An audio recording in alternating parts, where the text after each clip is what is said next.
Hello, travelers and tourists. My name is Mark, and I'm the local disaster tour guide.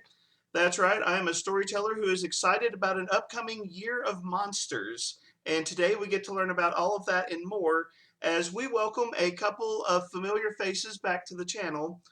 Today I am going to be interviewing Stephen Glicker and Mark Seifter from Roll for Combat about several of the projects that are upcoming for them. So, Stephen and Mark, welcome back, and would you all like to introduce yourselves? Sure. I'm Stephen Glicker. I'm the founder and publisher for Roll for Combat. I do the GMing for, I think, all of our actual play podcasts and have a whole bunch of books that were just published from last year's Kickstarter, the Battlezoo Bestiary, the Ancestry book where you can play a dragon, the Jewel of the Indigo Isles, which is almost ready. It's almost out. Will be out any day now. But most importantly, in the end of July, we're doing a brand new Kickstarter, which we announced at PaizoCon. We're going to be doing more monsters, some of which, Mark, you have some winning entries in there again. And I'm going to show you actually the cool medal you're going to win. I get a medal? Yes, you got a medal. Did you see that? Oh, look at that medal. Oh, I'm taking it away. Why are you taking away Mark's medal? Well, I'll show it to him later. It's an enticement for people to watch the rest of the interview. Oh, okay. I thought you were saying that you were like disqualifying him from the medal and taking it away from That's right, Mark. Yeah, I took away the T-shirts and instead I said, you know what? We have these cool medals on the website, and I said, why don't I make real medals? Because I've seen them. I saw it at a trade show, and I was like, I could do that, and then I did it. And I'm getting them printed up, and then I'm going to send them out to everyone. So if you win, you will get one of these, and that's the gold one. And I think, what did you win? Actually, I'll do it now. What did you win? 2021. No, what categories? You won a. I think I had a silver and a bronze in the most recent one.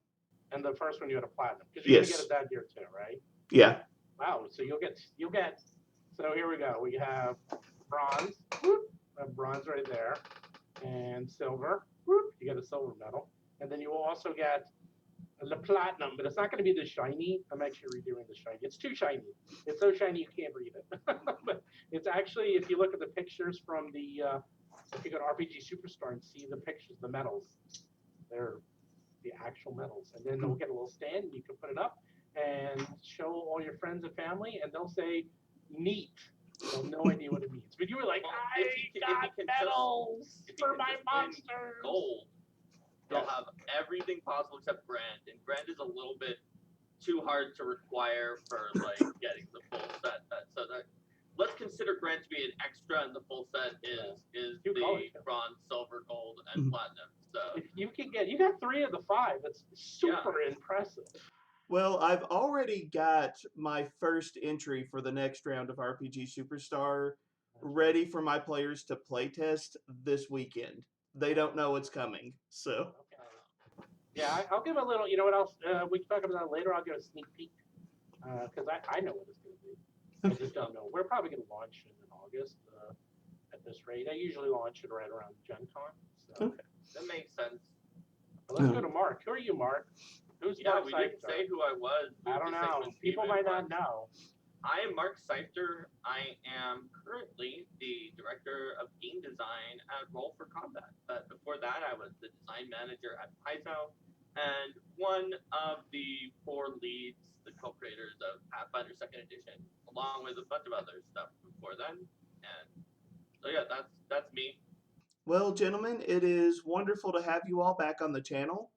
And I think we already started talking about the first topic, but it's fun anyways. So last year you all were on here to talk about RPG Superstar and some of the exciting stories that came out of that. And RPG Superstar happened again. We had RPG Superstar 2021 with the theme of strange and unusual this year. And so I guess tell me a little bit of the story about what you did differently this time around and maybe where you came up with that theme and how that impacted the competition. I'll talk about the first part, which was the setup, and then Mark can talk about the second part, which was judging, because he did that.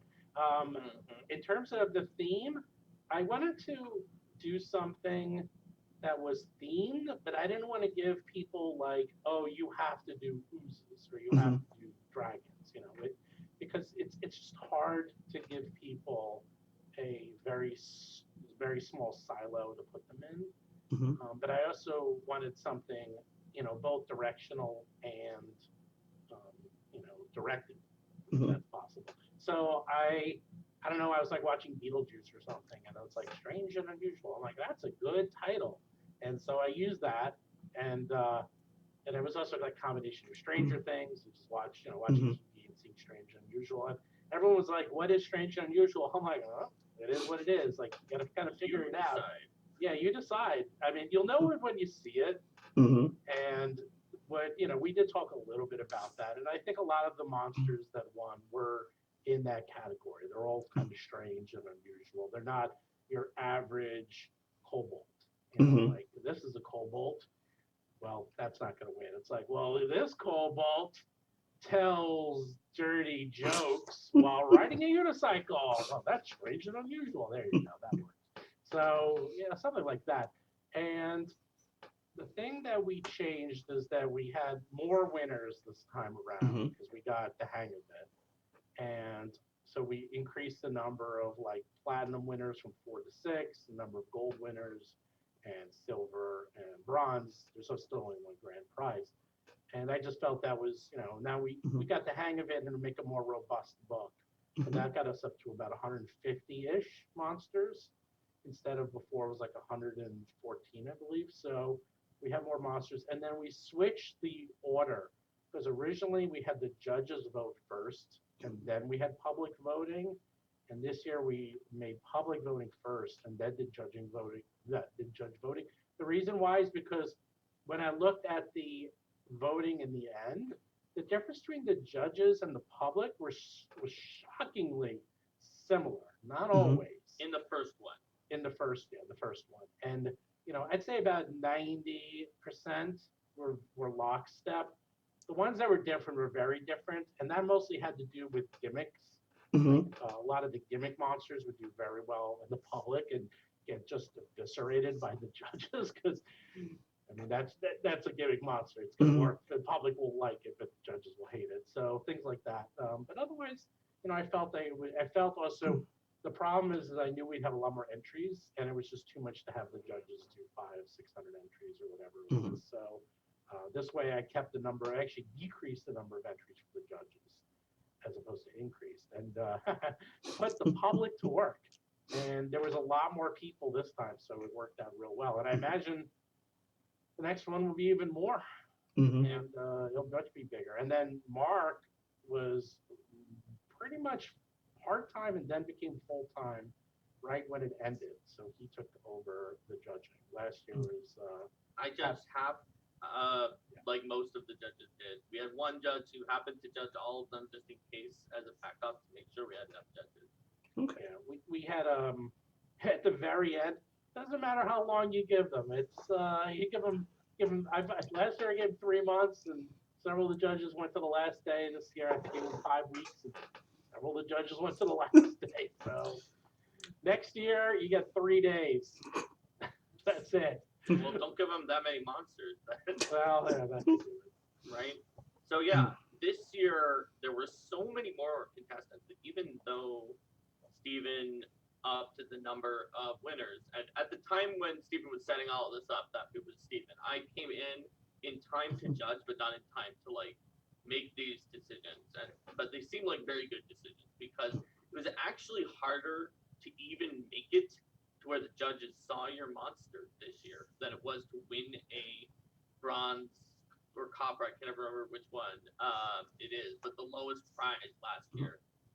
In terms of selectiveness, in terms of like what percentage Mhm. made it there.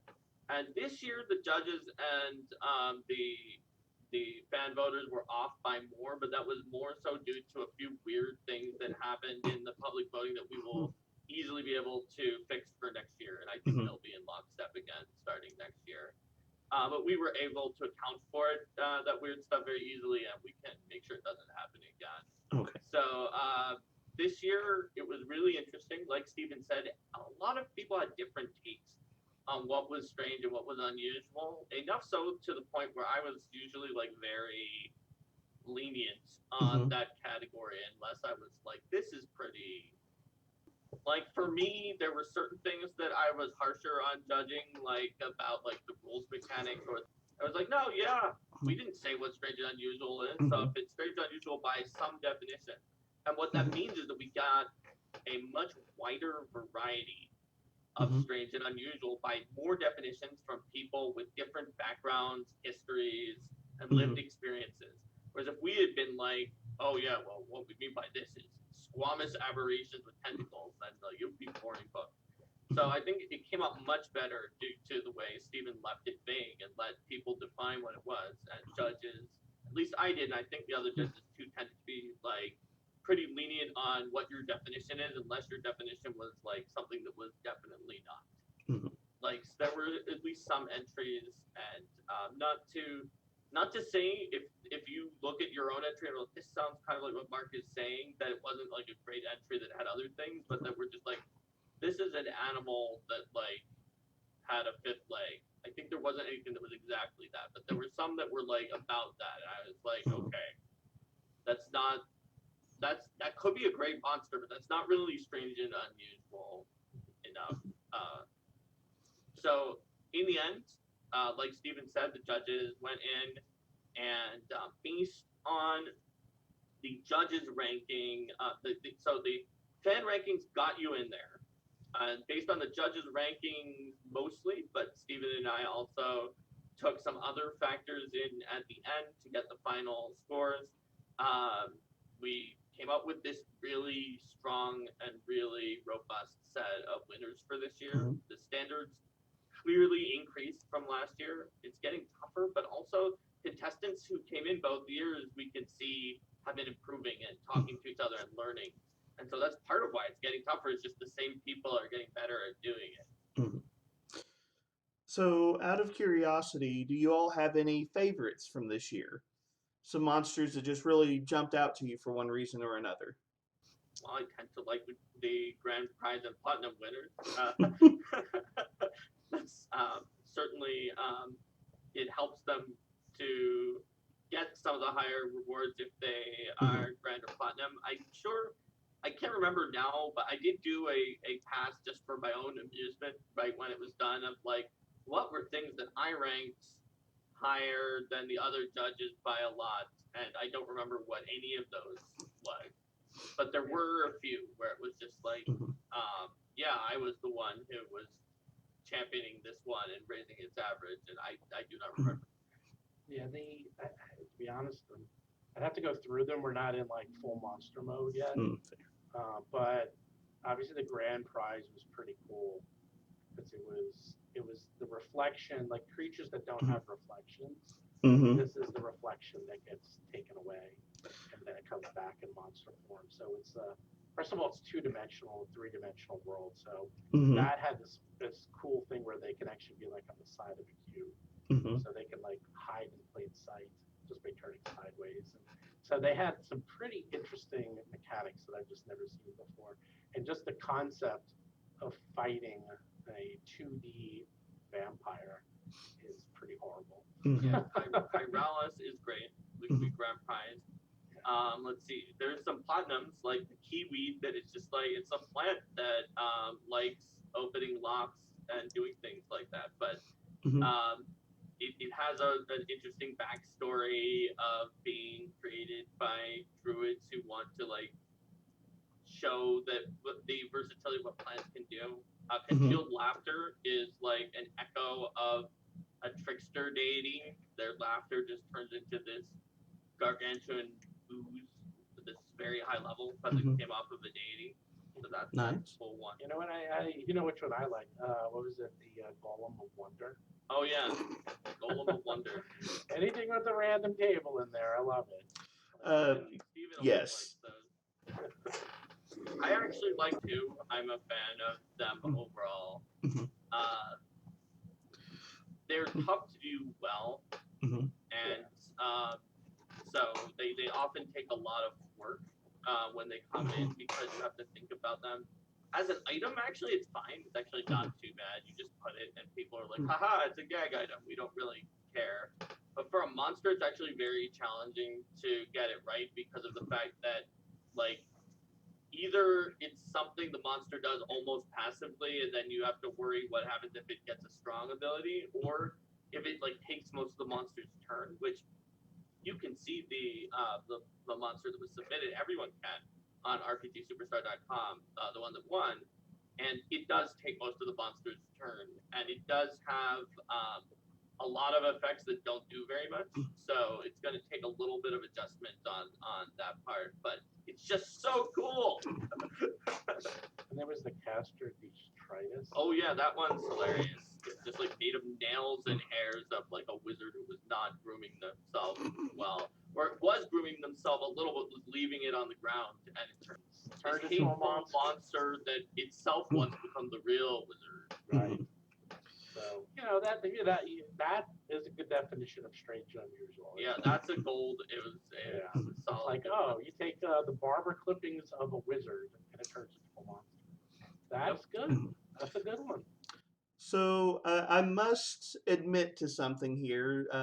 I did win 2 awards this year, but of the 2 monsters I submitted, one of them was my creation, and the other one was actually my wife came up with the idea and said, "Here, honey, write this," and she got the better prize. And she got the better prize. Good idea, person. You're the one who actually wrote it, Mhm. so it makes sense that it was your submission. Yeah, my bronze monster was the abandoned, the zombie that is overwhelmed by the sense of loneliness and abandonment, and cries tears that can blind people. Oh, that's just sad. Um, and I had a ton of fun when I play tested that on my players. And then the one that came in silver was the frenzied trash fire. Yeah, I remember that. And my wife's original concept for it, so that you all know where it came from, and for anyone who's watching, my wife and I were talking about RPG Superstar, and she said, "How could you make the year 2020 into a monster?" And then we started talking about the raging dumpster fire memes, and the monster was born. So, All right. Well, there you have it. And I did not get your monster, but I did get your wife's monster in my set of monsters. Mm. And it was a good monster. It was very adherent to the theme Mhm. of the contest and original. And if I remember, it was well balanced and had a good concept too. All right. And I guess moving on to the stuff that Roll for Combat's going to be doing. RPG Superstar last year, they turned the monsters into a book, and so this year, I assume we have another book coming out. Battlezoo Bestiary, strange and unusual, with not only these monsters, but all the stuff you got last time in Battlezoo Bestiary. So more imbued properties for monster parts crafting. Because I mean, I knew when I handed it over to Steven as a freelancer the first time, I was like, I think people are gonna like this, but obviously, like, they're gonna want more if they use it, and so we're gonna give you more and more of all the kinds of things that were in the original Battlezoo Bestiary, but stranger and more unusual. Because we got the baseline imbued properties in the first one.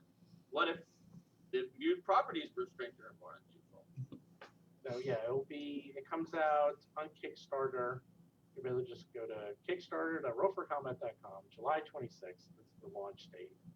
And like last time, we have a lot on there, actually more than last year's, but smaller and bigger, if that makes sense. Like, instead of doing one gargantuan adventure path, which is going to be like 500-600 pages, we're doing lots of little things, like the Ancestry Guide, the Battlezoo Bestiary, which now we know how to do them. It should actually be around the same size, if not larger, because it's 150 monsters. We don't have to explain the entire monster.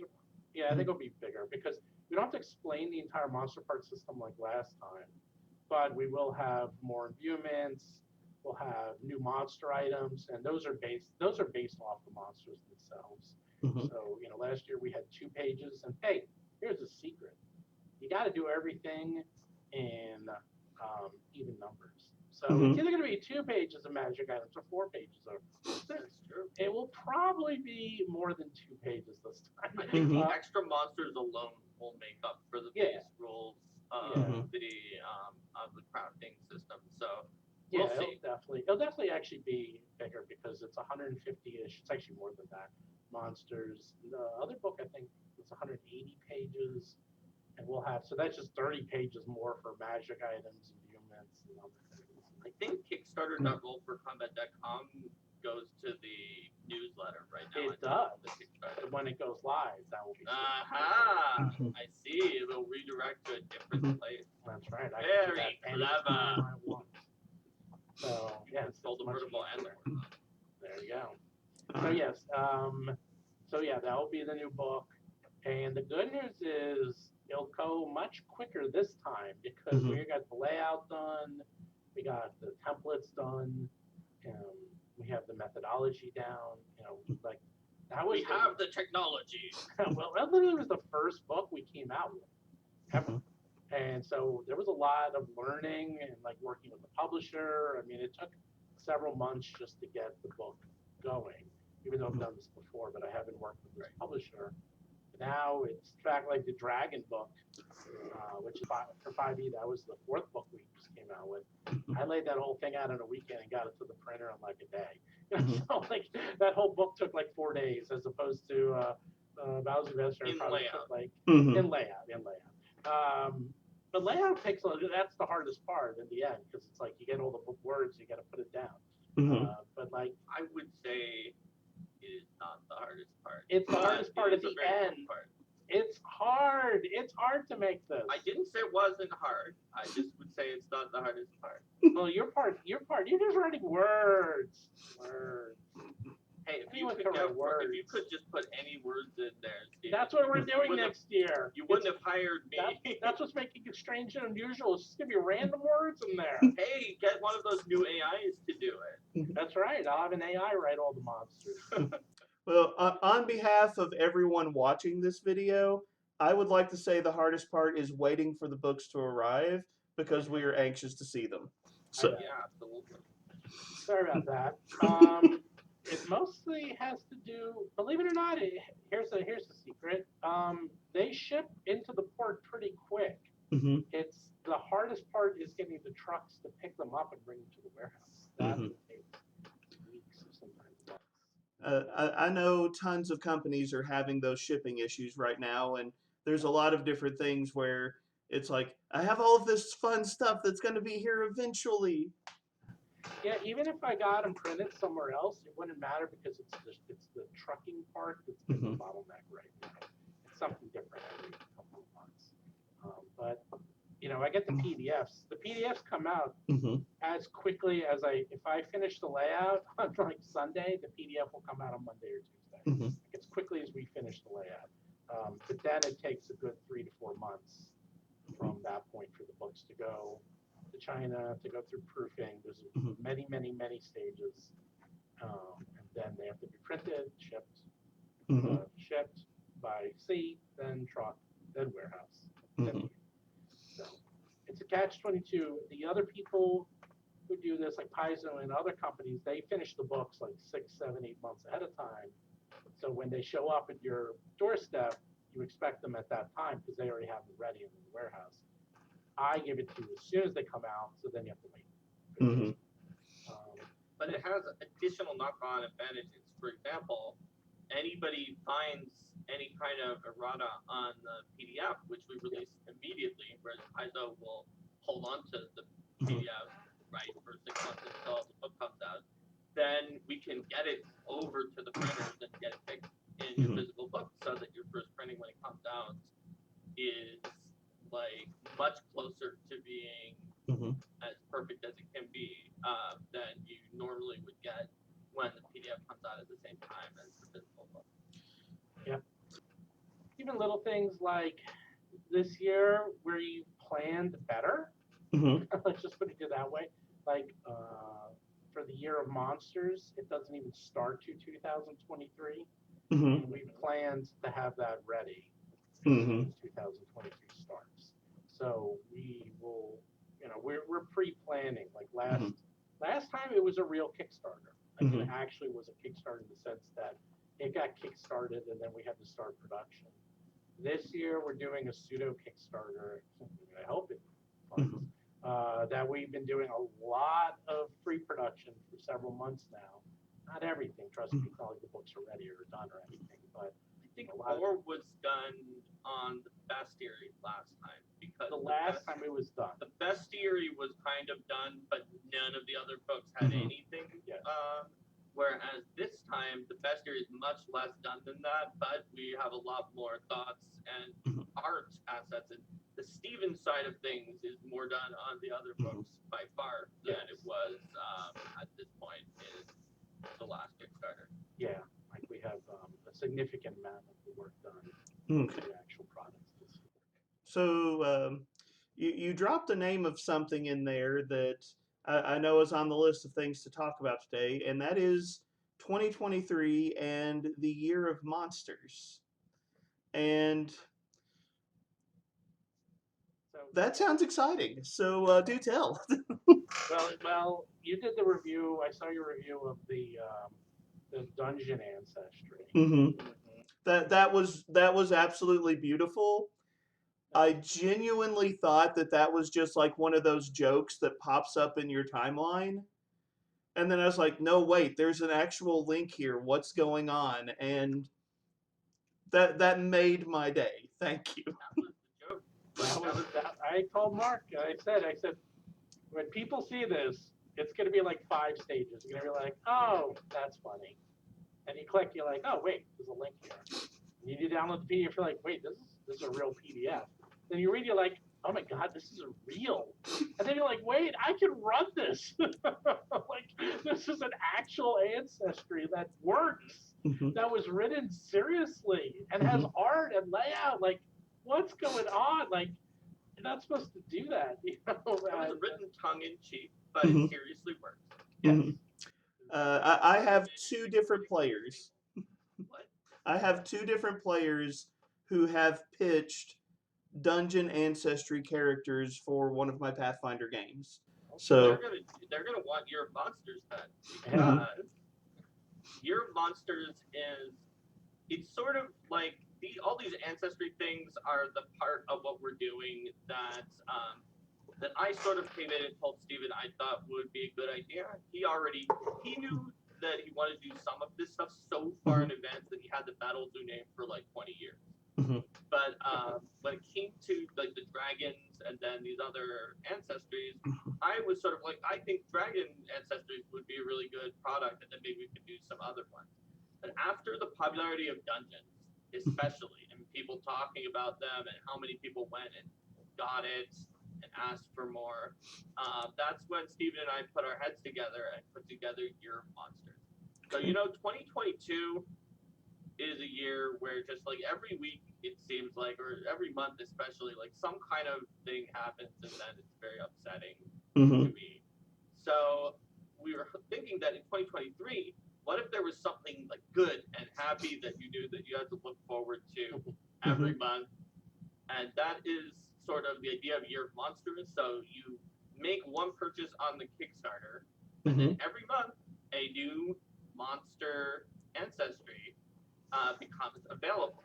And not only do you get the PDF, obviously we're not going to like make 12 hard copies that you have to then pay shipping on 12 things. Not only do you get the PDF, but also there's Foundry implementation is included. So you get the module right at the beginning, and then you don't have to do anything else. The module will update with each new ancestry as the months go on. And so we've revealed, by the point of this recording, more or less, we will have revealed 8 of the 12 ancestries. And if you've really been keeping up to date, you probably could spot 1 or 2 more depending on when this goes on the air. So those are, and I'll start with Dungeons Expanded. So that's why your dungeon players are going to want that, because it's expanded out. There's Intelligent Weapons, while we're staying on that vein with Dungeons Expanded. There's also demons, Mhm. gremlins. Then there's oni, nymphs, doppelgangers, and minotaurs. And those should be the 8 that are revealed more or less at the time of this taping. Okay, so true fact, when I was preparing for this interview, I was totally going to be pressing you guys and saying, can you please add minotaurs? And when you dropped that tidbit, We can't add them. We can't add them; they're already there. Yeah, they're already there. We're sorry. I apologize. Do you want me to remove them so that we can add them back in? Years ago when I started playing D&D 3.0, one of my earliest characters was a minotaur. And it's always been one of my favorites. And when I saw the Year of Monsters and some of the stuff you were teasing, that's just it been in the back of my mind. Like, I hope Minotaurs makes it in. So when you dropped that tidbit when we were getting ready for the interview, you made my day. So Okay, yeah, I'll show you the art after this too. awesome. But yeah, the Minotaur, as I said, they're all monstrous ancestries. Mm-hmm. And these are ones that we're trying to find ones that really haven't been done very frequently and also aren't necessarily undead Mm-hmm. ancestries. I mean, actually, I like the skeleton a lot. I think the skeleton's pretty cool that came out. But like, a doppelganger, that's actually probably one of my favorites because I just love doppelgangers. And I just really haven't seen that done. I mean, maybe it has been, but I can't think of too many times it's been done because these are also challenging ancestries. We did them not just because they're monstrous, but they're tough. Like if we're doing an intelligent weapon or a doppelganger or a minotaur, gotta challenge Mark a little. Gotta make him stretch his brain muscle. I did dragons. I can handle this. Hey, he can handle these. That's the I can thing. He's handle like, it, I but did it's still dragons. I a can do challenge. anything. Yeah, after dragons, I feel like I'm okay. Now doing one every month makes it more of a challenge, right? Yeah. I definitely couldn't do dragons every month. Now we're expecting that these ancestries will start before hitting any stretch goals or anything at our sort of Battlezoo standard size. And that is longer than if you look at Paizo ancestries in the core rulebook. In some places you'll see it 4 pages. If you're lucky, they get 6 pages at Paizo.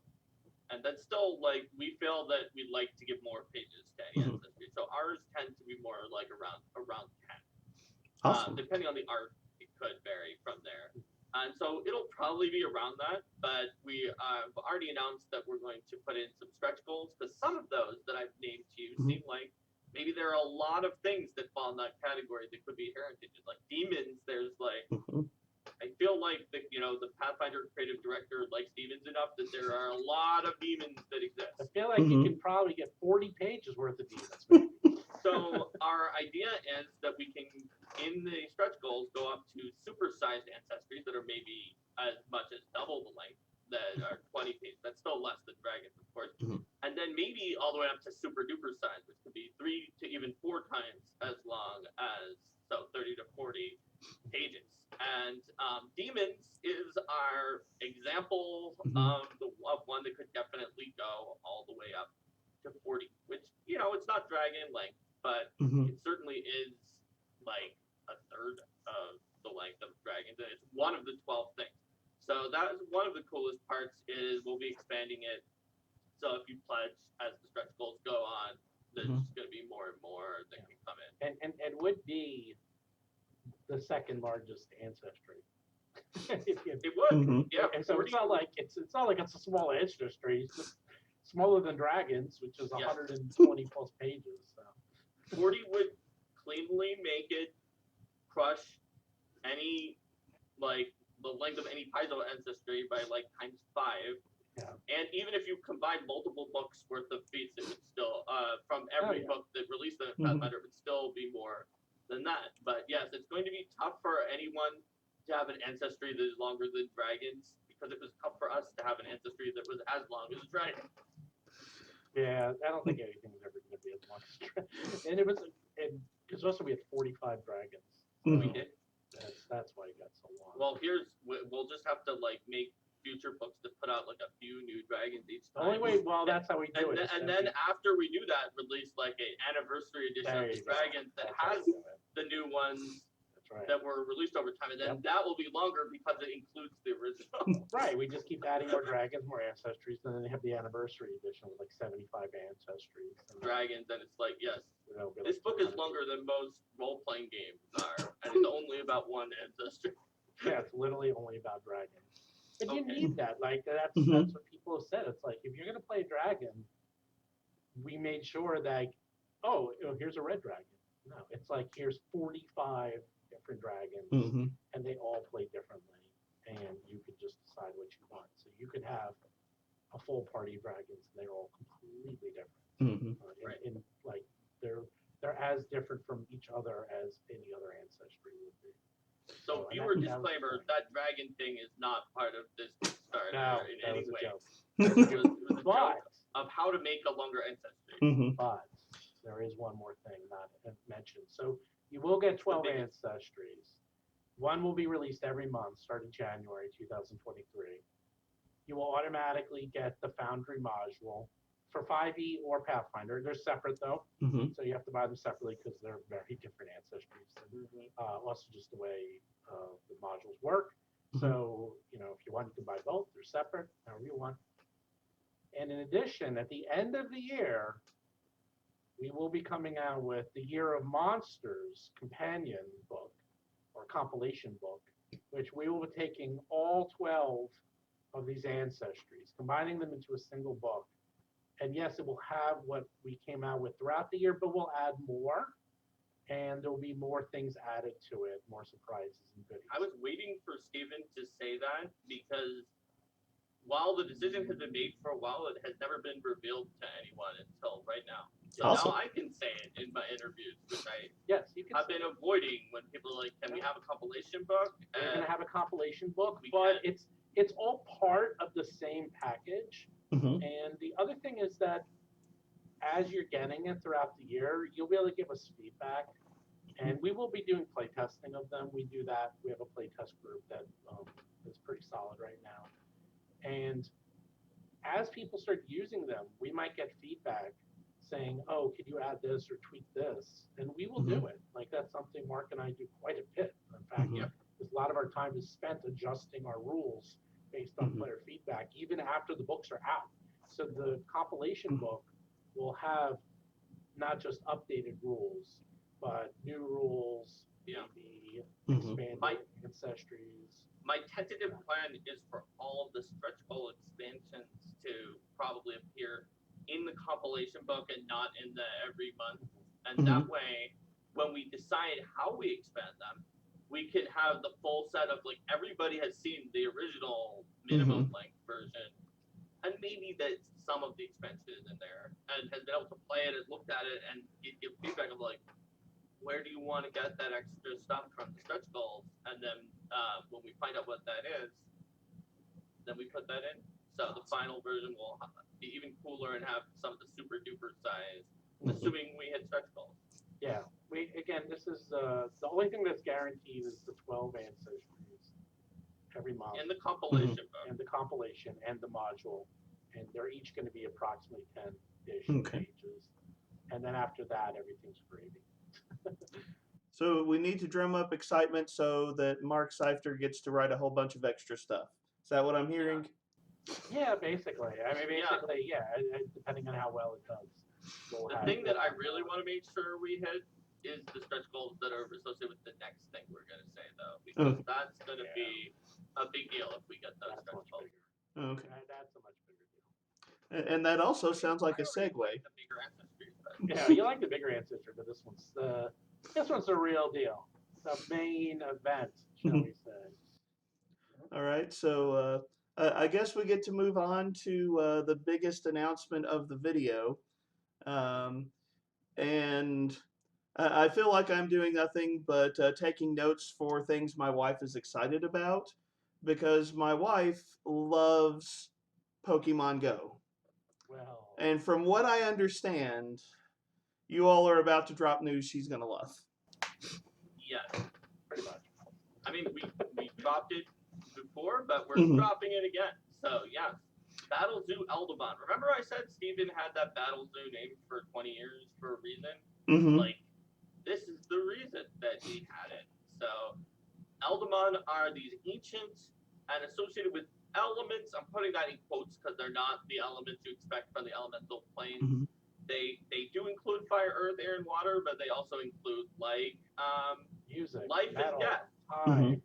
and maybe metal and time. We'll Yeah. get to that later. But Space. life and death are definitely included Mhm. and not usually considered to be elements.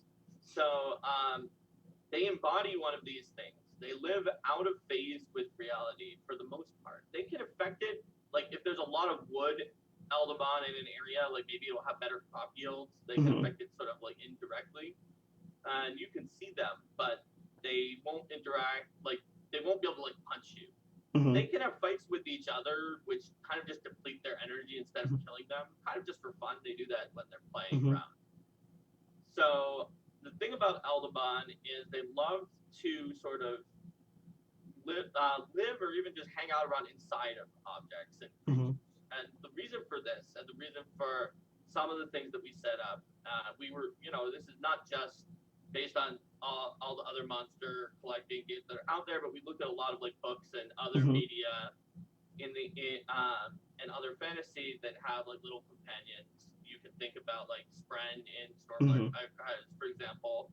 And one of the issues that I've seen when people have like tried to do this kind of thing in the homebrew in games Mhm. that I've played is that it gets very obstructive for the GM and the other players because of the fact that it's like, well, I'm collecting monsters, so GM, you have to make me fight against these monsters so I can beat them and then capture them, or else my whole class doesn't work and my character doesn't work.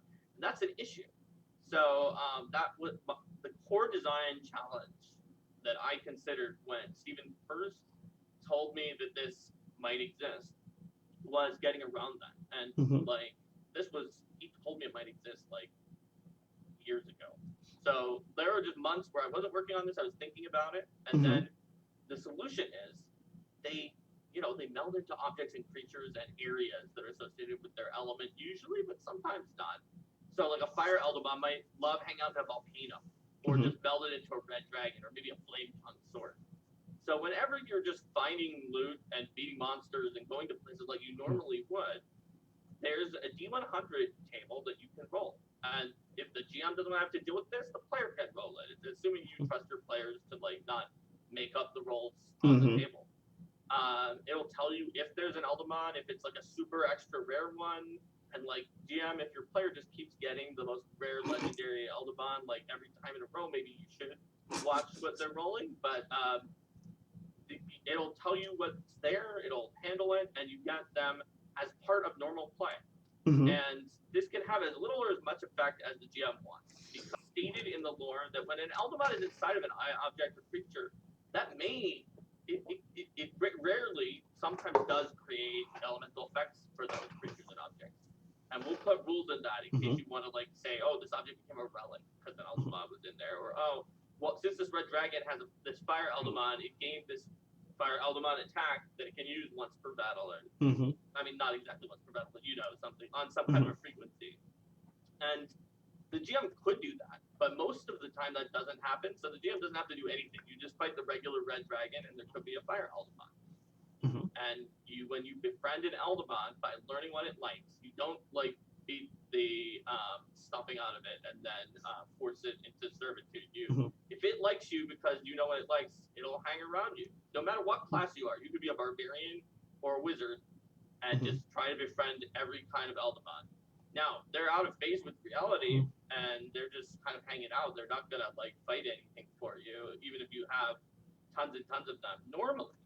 But if Mhm. you have the Eldamon trainer class, that allows you to change your own phase shift with the Eldamons and set it out to fight for you against like an ogre or a dragon or anything you were Mhm. fighting. And so that and you could take it as a multi-class archetype if you're a barbarian who wants to do that kind of thing too. Meanwhile, I mentioned before that sometimes if there's an Eldamon inside of you, you rarely, you might gain special powers, right? What if that was my PC? Well, Elemental Avatar has an Eldamon that's just like chilling out inside of you. It's probably pretty strong, but also pretty tired. It's not really going to come out and do anything. It's there for the long haul. And so you just innately have these abilities that normally an Eldamon of that element would have. And so this is also a good way to use this book for someone who, if you like this, but your GM is just like, I do not want these little monsters in here. This is not my thing.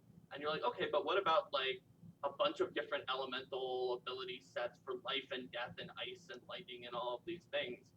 And the GM says, well, that's fine. Like if it was kind of like benders from Avatar: The Last Airbender, where they're meditating around and things. So that is where the Elemental Avatar class comes into play. And so between those two classes, you have two different ways to use all the special abilities. There are 10 elements guaranteed to be in the book. And this is where I said the stretch goals I really want to hit are, because there's up to 20 elements that could be in the book if we hit all of the stretch goals, including metal and time, which Steve had mentioned before, as well as music, space. There's some very interesting ones that are a little more off the wall in the expansion elements, that therefore I am always excited to do things that are more off the wall. So I do hope we hit all of them. If we get all of the stretch goals, there would be up to 240 Eldamon. And that is including their 3 different forms. So Eldamon have different forms.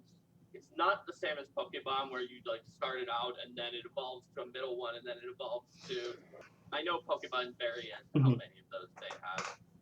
With Eldamon, it can always hang around in its pet form. And obviously, it's not always a pet when it's in that form. Sometimes it's just living around in this cute little form. When it's going to go into a fight, it turns into battle form. And it can switch back and forth whenever it wants. If you're an Eldamon trainer and you're really in tune with your Eldamon, or maybe you find an ancient Eldamon that like has lived around for a long time, the Eldamon will go from its battle form into being able to get an evolved form. And so then it switches between its evolved form and its pet form, depending on when it's going to fight. And so each of those is considered a different Eldamon. So like we have Lotus Sneck, which is SNEK, which is a little snake Eldamon with like a lotus flower around its neck.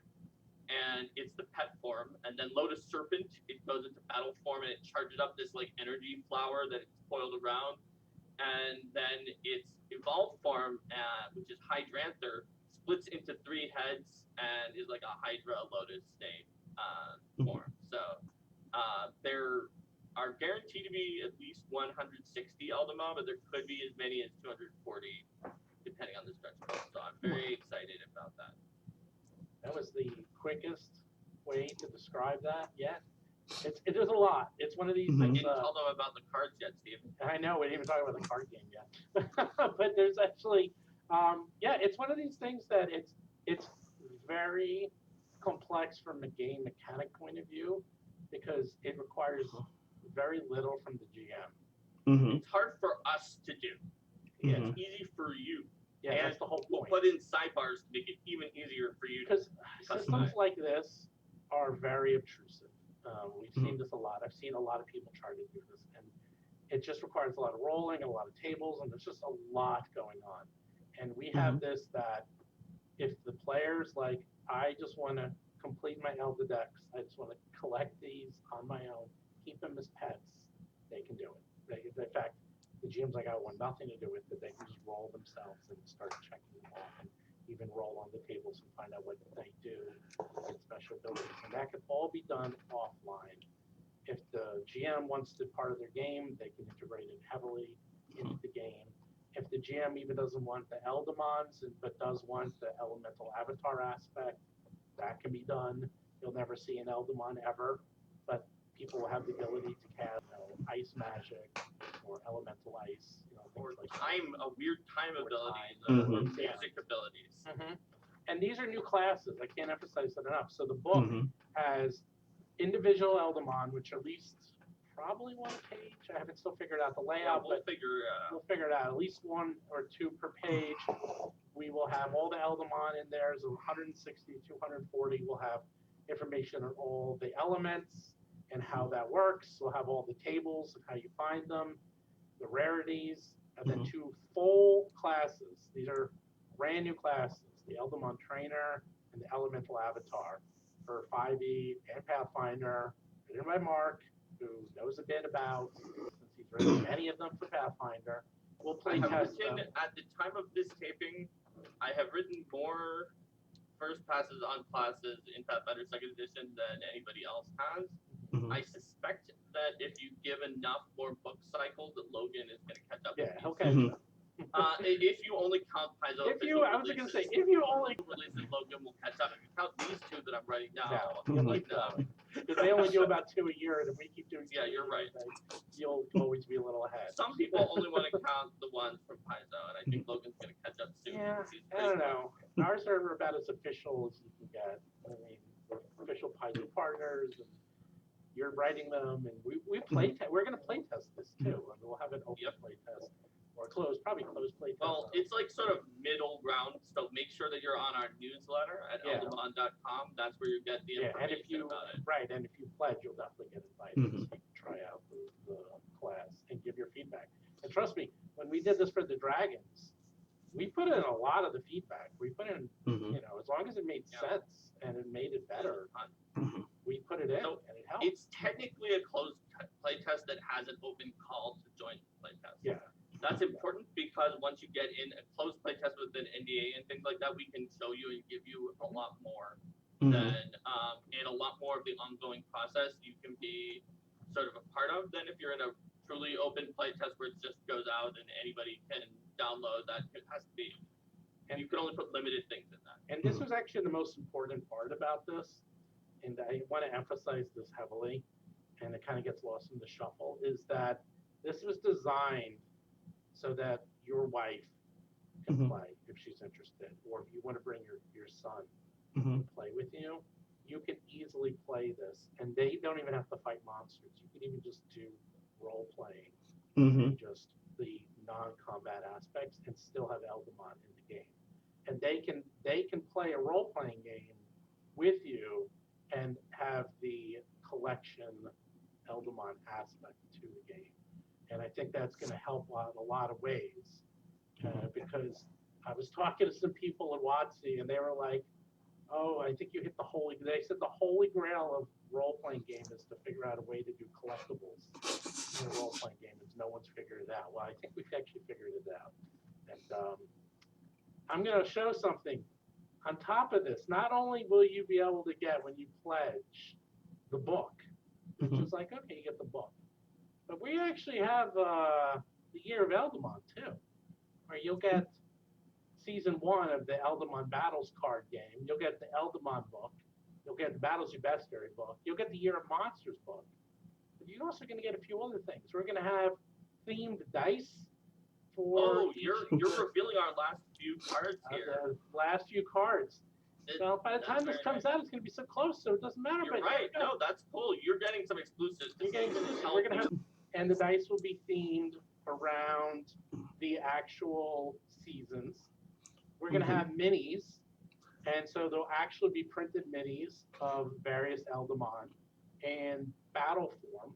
We did battle form because this way it could be used by everyone, whether using the card game or the actual role-playing aspect. But the biggest one of all, which I think your wife would probably like, and probably your son, is, do you like plushies? Because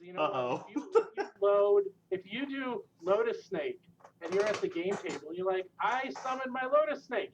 Here we go. Here's my Lotus Snake. Hi, Lotus Snake. How are you? And he can just walk around with a little Lotus Snake. He's moving his snoot in your business. Yes, hello. And then you can also summon, the Squirrel Ash. Hey, Squirrel Ash. How are you? Oh, give him a little pat. Hi.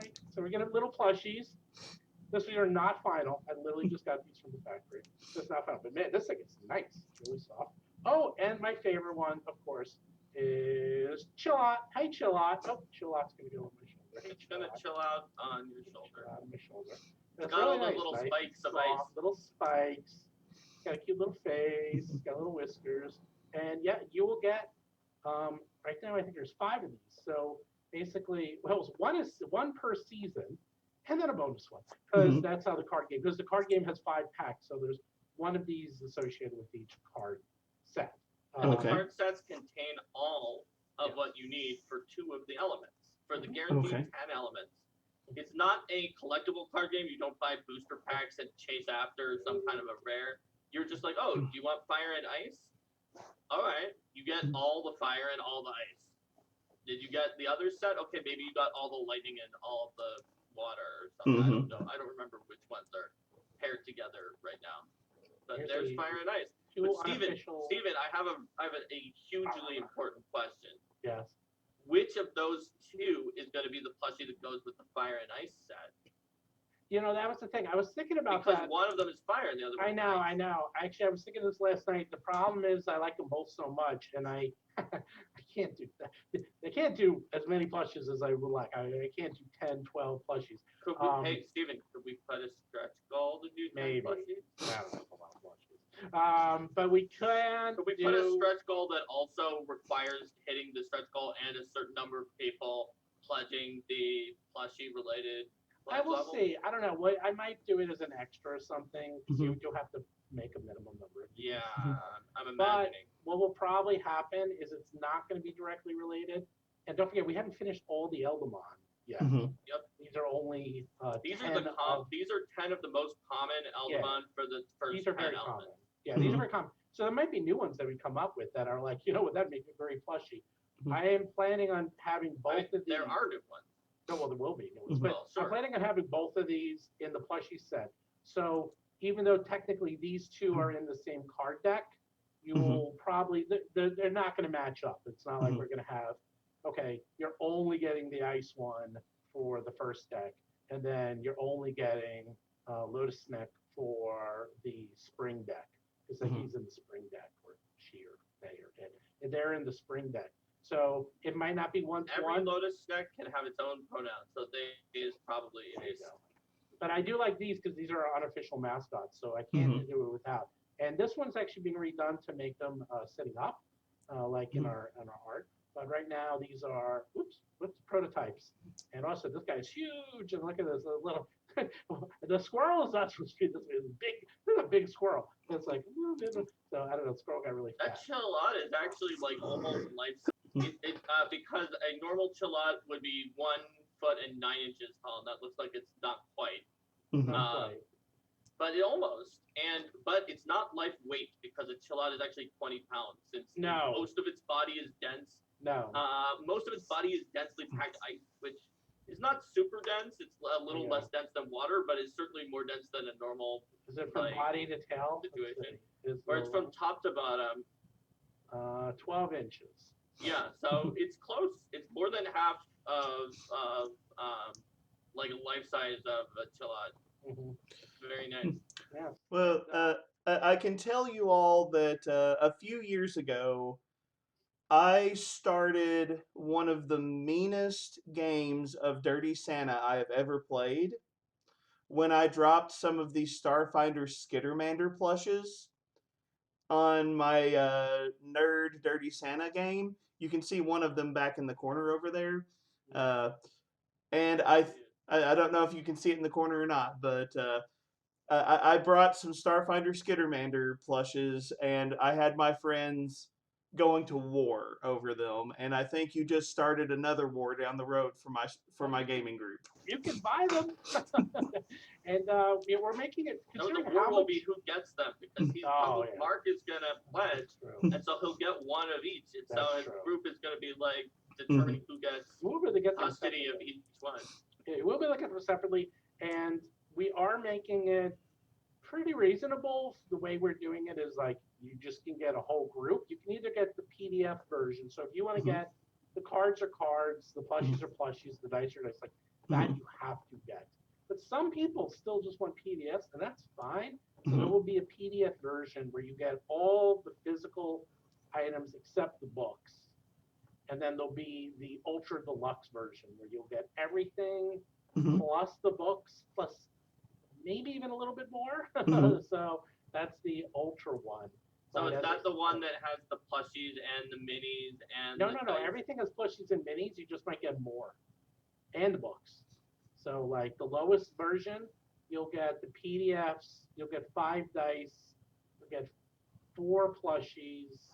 Sorry, 5 plushies. You'll get 5 cards, and I'm missing something. And then all the PDFs. Mhm. And I think there's a few other physical things in there, but we're still figuring it out. So you're gonna get oh there's the physical Eldadex. I forgot about that. I don't even have that yet, but there will be an Eldadex, an actual Eldadex that you can carry in your hands. It's a notebook, but it looks awesome. Awesome. So you'll actually get an Eldadex, and then you can. And yes, you can scribble down notes that you learn about Eldamon in there because Mhm. it's important to actually understand them and what they like so you can befriend them. So Mhm. you don't just beat them up and throw like a ball at their face. And then you'll be able to replace the pages and everything, so it's an actual notebook. Okay. That it's specifically designed. And then the Ultra version will have everything I just described, plus physical books, plus maybe more minis and more Eldadexes and more stuff. So that's it. So we will have a lot of different tiers. If you Okay. just want the PDF, that's all you need. That's all you get. That's no problem. Very popular. You just get the PDF because you want to play with it. But we made these so that you can use them in game. And so you can be like in your role playing game, and you're like, I summon Lotus Stick. And then everyone's like, oh. Except the people like Eldamon. So like, yay! And then you can put it on the board. And then you literally have them hanging out with you. Like, and this level of plushie, I know because Linda, my partner, has backed Kickstarters that are only a plushie like that. Yeah. Like getting 5 of those kind of plushies from a Kickstarter usually would cost like roughly the difference between the tier that doesn't have the plushies and the tier that does have the plushies. But the tier that does have the plushies, as far as I can tell, also has the card game, the minis, the dice, and the physical Eldadex as well. Yes. And the difference is about what I would see at another Kickstarter for having the plushies alone. The plushies alone would be the price for someone else's Kickstarter. This would just be a tier, and the price is the same price. It's being made by the same people who do the Kobold, and this. Oh yeah, for Goblin quality. And if anyone has ever bought, they're called Tentacle Kitty. They're very, very popular. Same company. So I actually have an excellent company doing these. Awesome. That's where I got them actually, is from those guys. I was like, hey, these are good plushies. Who's doing them for you? And they couldn't be nicer. And I'm working with them. This guy's pretty much ready to go. I think the Lotus Stick is. This guy is pretty close. I might make his mouth or make his nose a little longer. But he feels great. They're super soft, super soft. And he's got very expressive eyes, face, whiskers, got all this stuff in the back. So yeah. And this thing is that, you know what? You want to get your kids into role-playing games? Here you go. They get their own dice sets. They get their own plushies. They get their own books. They get their own Eldadex. They get all this stuff. And you know what? I have kids. They would rather do this. This is an easier way to gate them into role-playing than dragons. Not everyone. Okay, everyone loves dragons, but you know what I mean. I think there are some kids who want the dragons. I think everyone loves dragons. But the point is like most people, especially kids, relate to this a little better, and most adults. Well, I can say from the perspective of someone who has been storytelling for years, I'm excited about a ton of this stuff. You know, one, going back to Battlezoo Bestiary, every game master ever, you want more monsters, and it is exciting to have more monsters. But then the year of the monsters with turning some of those into playable ancestries, that's a ton of fun. And I know my wife is going to be crazy excited for year of the Eldamon. I already know which pledge level I have to pledge at, so my instructions have my instructions have been received, and she hasn't seen the interview yet. But I am, as a storyteller, I appreciate the approach that you all have to this, where where you have gone out of your way to be like, how can we make this easy on the game master, easy to use for the game master, easy to incorporate. I think that is very intelligently done. And as someone who has seen a lot of games come and go, thank you for making my job as the storyteller easy to integrate these types of things. Because, like, the idea is really cool. Like, I know, Steven, you said the question of collectible creatures in an RPG, how to do that. It's a great idea, but how do you do it? And I think you all have found, at least from the description you're giving, a very intelligent approach. And that's what has me excited because it's going to open up a lot of stories, a lot of fun gaming opportunities. And I know I am super excited. This is pretty unique. I've been gaming for over 20 years, and this is a unique product that you all are pitching, and I'm excited to see what the final product looks like. Thanks. So, Yeah, One I'm thing- super excited too. I'm super excited. I mean, for what it's worth, we've been thinking about this for years. So this isn't like, Especially Steven. oh Mhm. yeah, He's wanted. I mean, he didn't know it was going to be a Pathfinder Second Edition Mhm. product with exactly this expression 20 years ago when he got the name. But well, Mhm. when I saw Pathfinder Second Edition and I read the rules and I saw how modular it was, and I knew right then, that's when I was like, okay, now we can do it because the way the rules are set up, it's almost like a programming language, and Mhm.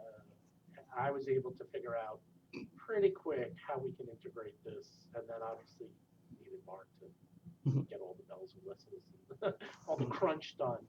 But the approach works very well. And then also the thing about Roll for Combat here is like I've been playing for 40 years, Mhm. and I've seen it all pretty much at this point. And we are actually trying to come up with new things.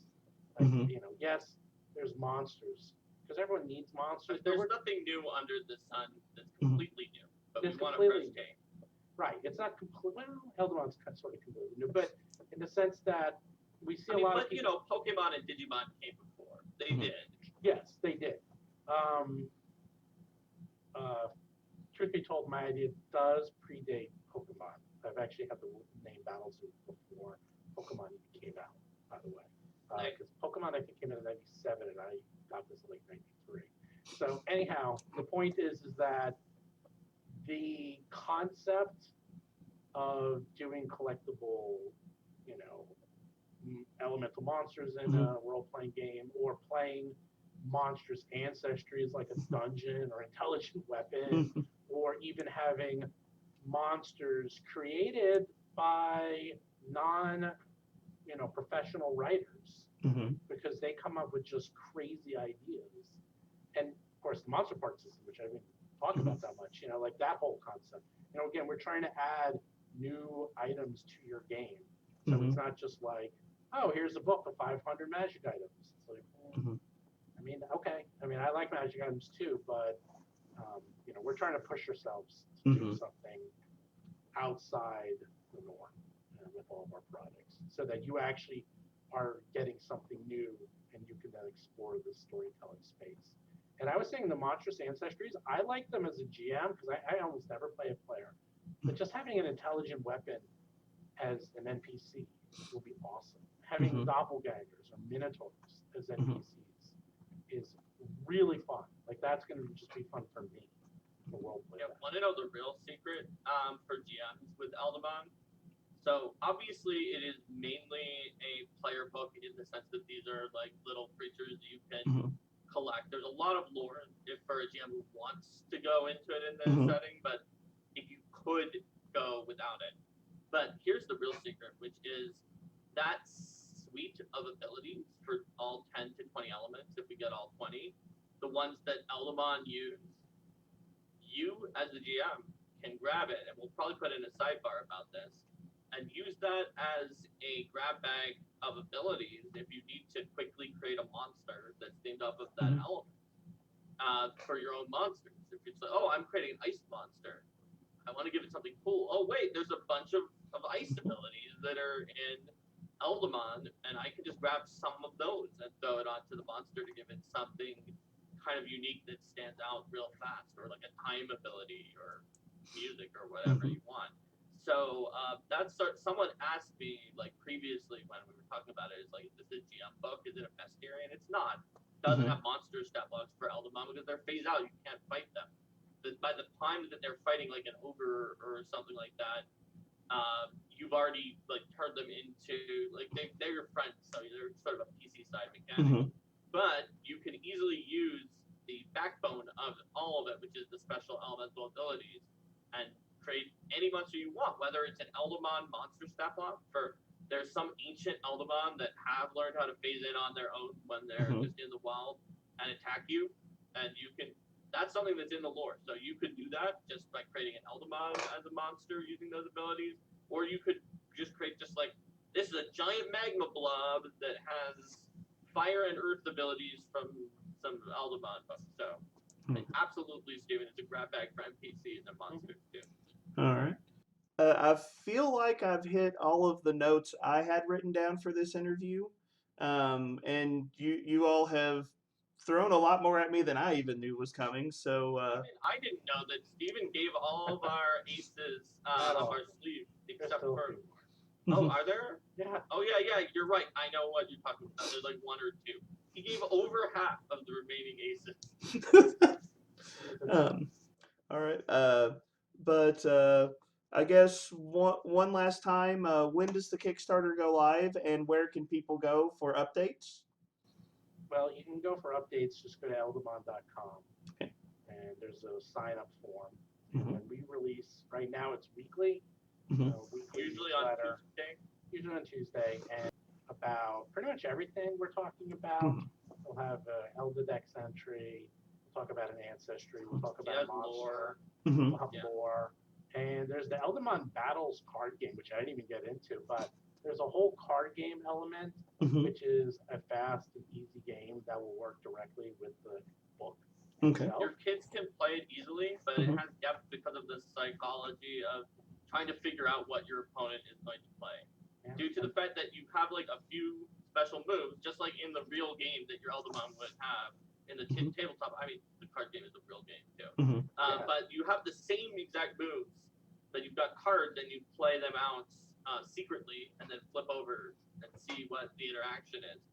So, like, even if your kids can only look at the pictures, they theoretically can still select a card and put it face down. They may not be able to play it well, but we've created a one-player mode where it's essentially shuffles randomly and plays out. So they probably can play at least as well as that. And but the actual depth of play is a lot higher because, for example, if you're gonna play a big fire move that's super slow because they all have speeds, like goes near the end of possible times and does massive damage, and then I play a move that's like middle speed that does a little bit of damage and then cancels anything that comes after it. So if you played a fast move, well, I wouldn't have been able to cancel it. But if I knew you were gonna play that big fire attack, I could play my stunning move and cancel you. So it's got things like that that kind of add depth to the gameplay without adding complexity load to getting into it. And also something else is that the cards themselves are tied directly to the abilities of the Eldamon. So you'll be able to use the card game in your role-playing game if you wanted to. Everything ties to everything. Nice. It also means that if you have one player who only plays PF2 and one player who only plays 5e, and they're rivals in real life for some reason, and they're both Eldamon trainers, then they could use the card game to actually have their characters do a crossover and face each other. Find out once and for all whether the Pathfinder 2nd Edition trainer or the 5th Edition trainer is got the strongest Eldamon by using the card game. How about that for design goals? That's PF2 and 5e play with each other seamlessly using the card game. Is this a spoiler for next year's interview? No, this is this year. This year, the card game is the lingua franca that lets you battle against someone who doesn't even play the RPG or who plays in any system. Yeah. Okay. Even if you made a conversion to a different system, as long as you kept the names of the abilities the same and had them roughly do something that is recognizable from each other, right? Like if there's an ability called Flame Whip, and you kept Flame Whip and you made a conversion to like whatever your favorite system is, and you kept the Flame Whip and it wasn't like ridiculously different, then the card game would be a good way of expressing that. Okay. You could face off against the PF2 and 5e trainers. But back to the original, yeah, if you go to kickstarter.rollforcombat.com or Eldamon.com. or that, well, right now Eldamon.com is on July 26th. Oh yeah. For a month is the Kickstarter, and we have people, because some people have said it's like, how are you doing it? Are you doing separate? Are you doing it together? If you just want to do the ancestries, the year monsters, you can do that. If you just want books, you can do that. If you want the card game, you can do that. And then at the higher tiers, you'll get everything plus the plushies, plus the dice, plus the minis, and then even more after that. Right. You can separate it out separate. Then it gets higher, you combos everything. Okay. And as I was implying there when I was looking at two of the tiers in the mock-up right now, it's really a good value to get the higher tier if you're thinking about it, because like as I said, for example, getting those plushies alone, hundreds and hundreds and hundreds of dollars. yeah, the plushies alone would normally cost the whole difference between getting all the PDFs and the tier that has PDFs plus all the extras. And that also comes with the card game, the minis, the dice, the physical notebook, Eldadex, and all of Steven's other secrets that he hasn't told you. A lot in there, yeah. There's a lot in that. Well, the whole point is we're trying to build up the game, so we're trying to, and also give a lot of value for it. And this way, also, if you want, I know a huge segment. One of the reasons why Pokemon and Avatar and all these do really well is because they work with adults and kids. And right now a lot of kids are going into Pathfinder and 5e, but you might want to bring your kid in who isn't necessarily, you don't want to like show them as much violence, or you just want to have more of a fun collectible or head aspect to it. That's what this is for. And you can slowly have them play the game. And they can be, because, if you have a 12-year-old, you're like, oh, well, 12 or 14-year-old, yeah, they can play the game the way it's intended. But I'm talking about 5, 6-year-olds. I would play role-playing games with my daughter when she was 6. And I actually had these kid versions of modules, and she loved it. She didn't know what it was. To her, it's just storytelling. But if you can storytell and have them collect actual snakes and fire squirrels and ice otters and all this cool stuff, and, death dogs, and, and carry around and give them these, how much more fun will it be? Well, I guess thank you all so much for being here today and for sharing all of this information, and for starting a Dirty Santa fight with my group here in a couple of years when the plushies come in. We'll be next year, 2023. We're actually going to have multiple shipping methods. Okay. You can either get them all at once, which is, unfortunately, towards the end of the year, because that's when everything would be released. Or you can do it, I think we're going to do it twice a year. Or if you're crazy and you just want it when it comes out, we'll do it seasonal, so that you'll get it every 3 months. So I'm going to have that in the options when you do the Steven already has the prototypes. I'm not worried about the plushies being available. I'm not too worried. In time, I would say if there's one thing that might not be able to be spread out all throughout the year evenly, it could be the cards. That's my opinion, because of the fact that it depends on if we push the bet to try to get the Bestiary done sooner. If we don't, we might be able to get the cards out in time. It's also just the testing, because we are going to be testing everything, and a large part of it is that we don't want to rush the testing, and so the card game is supposed to come out seasonal, but I know at least the physical items will not be an issue, and the ancestry will be. All right. Right. Well, to everyone who has stuck with this interview, thank you so much. Definitely go and check out the Kickstarter and all of the other fantastic stuff that Roll for Combat is doing. And Stephen and Mark, thank you all again. It was wonderful to talk to you all. Thanks for everything you've shared. Thank you for showing me the medals I'm going to be getting. That was fun. Oh yeah, Uh, you forgot about it. Yeah, metal. You earned it. You earned it. You'll get one of these too. Once I have them, they're actually going through. This is the first round of prototyping. Then a second round of prototyping. Then I'll print them up and send them out. all right. So, But to everyone who has joined us, thank you and have a wonderful day.